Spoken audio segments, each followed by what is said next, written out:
بسم الله الرحمن الرحیم.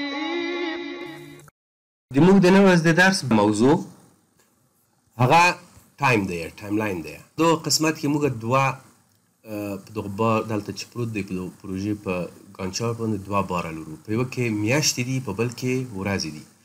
موږ راځو که چېرته په دغه ځای کې که موږ په دغه میاشتو باندې دغه کرسر وویلو، دا یوه علامه د لاس راښیي. د لاس په علامه باندې که دو باندې کلک کړو، دو طرف ته بوځو، دا به وولی شو. خو که لاندې راشو، دلته علامه د ضربین راښیي. د ضربین په ښودلو کې نرسه کې په دو رقم سره بوځو غټیږي، که په دو رقم سره راویلو صفحه وړه کیږي. او دلته پرایمرا همیشه درې باره کولی شي اضافه کړي، چې کال شي، میاشت شي او ورځې شي. د دو په خاطر باندې چې موږ دا ترتیب کو، منظم کو، دلته په همدو بار باندې یو رایټ کلیک کو. رایټ کلیک هم چې وکړو، دلته ورته وي چې ټایم سکیل. راځو ټایم سکیل ته، او د ټایم سکیل نه ټایم سکیل ته راشو. دلته موږ 2 لاینز ورته انتخاب کړی دی، خو زه ورته یم چې 3 لاینز یې کړه.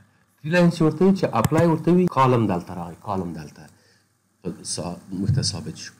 نو اوس که چېرته یو پروژه داسې یو پروژه وي چې هغه 4 کاله 15 کاله ډیوریشن ولري، دغه دپاره دا حتمي ده چې موږ باید په دو باندې پوه شو چې په دو کال کې کوم ځای کې موقعیت لري دا بارونه، او هغه د نظر دغه سکیجولر کار دی چې سکیجولر یې څه رقم ترتیبي وي. دغه نه لاندې دلته راغلو، دغه قسمت دی ټایم سکیل سټارټ ده. ټایم سکیل سټارټ ته ګورئ، ارلی پروجیکټ سټارټ د وخت هم تشریح کړه. دا موضوعات دي چې موږ بیا بیرته چې پس ته پروژې په دقیقه توګه سکیجول ته واچوو، بیا د تشریح کېږي. هلته بیا تاسو په دو باندې پوهېږئ چې څه دي. صرف دلته یې دغه موضوع ده چې ارلی پروجیکټ سټارټ. بل ارلیست ډیټا ډیټ، هغه اولنی تاریخ دی ډیټا ډیټ چې اډ شوی دی. کرنټ ډیټ جاري ډیټ دی، کرنټ ویک او کرنټ ماونټ. او دلته کولی شي چې کسټمایز هم کړئ ټایم، د ځان دپاره یې جوړ کړئ چې دغه ټایم نه دغه ټایمه پورې، چې دا بیا موږ په راتلونکي په ښایست په دقیقه توګه باندې په دو باندې کار کوو. دغه ځای نه وروسته دلته شو پرایمرا ډیټس، دغه ډیټونه دلته ښکاري وي. دلته ګورم شته دي ټایپ، نوه د ټایپ دی کلنډر دی، کلنډر خلاصوو. په دو ځای کې فیسکل په نوم باندې یو بل کلنډر دی. که دا هم اوس موږ ګورئ نه صرف انتخاب کړو، دلته یې راویلو، دلته اپلای ورته ویو، ګورئ په دغه قسمت کې دا په اف وای 2003 په دغه رقم سره دلته لیکلي. دا نوې د کلنډرز په سکوپ اف ورک کې دا تاسو درکول کېږي چې سکیجول د نظر په کوم کلنډر باندې تاسې دغه بارونه وښیئ، دا په ځای کې ښودل کېږي. یا مثلا راځئ په دغه قسمت کې ورته وي چې وي کافیه، په وي کافیه باندې موږ ته دا اپلای کوي. په یوه دا ګوره په اول ویک د دغه میاشتې دی، دا دویم ویک د مغه میاشت دی، دا دریم ویک د مغه میاشت دی، دا څلورم ویک د مغه. په اساس د ویک باندې دلته په اساس یعنې په اساس د هفتو باندې په دو ځای کې موږ تاسو ته دا راښیي. اما ستاندرد د دغه اوس موږ تاسو هلته نیولی دی منت ویک دی. که چېرته د تاسې سکیجول په اساس د ورځو باندې وښیه، ورډ سکیجول کولی شي چې په اساس د ورځو باندې وښیه. خو ډېر لوی لوی سکیجولونه دي، غټ غټ سکیجولونه دي چې هغه که موږ په اساس د ورځو باندې وښیو او هغه موږ پرنټ کړو، شاید د دغه دیوار په اندازه ورقه هم وي، هغه ګنجایش نه کړي دغه فعالیتونه.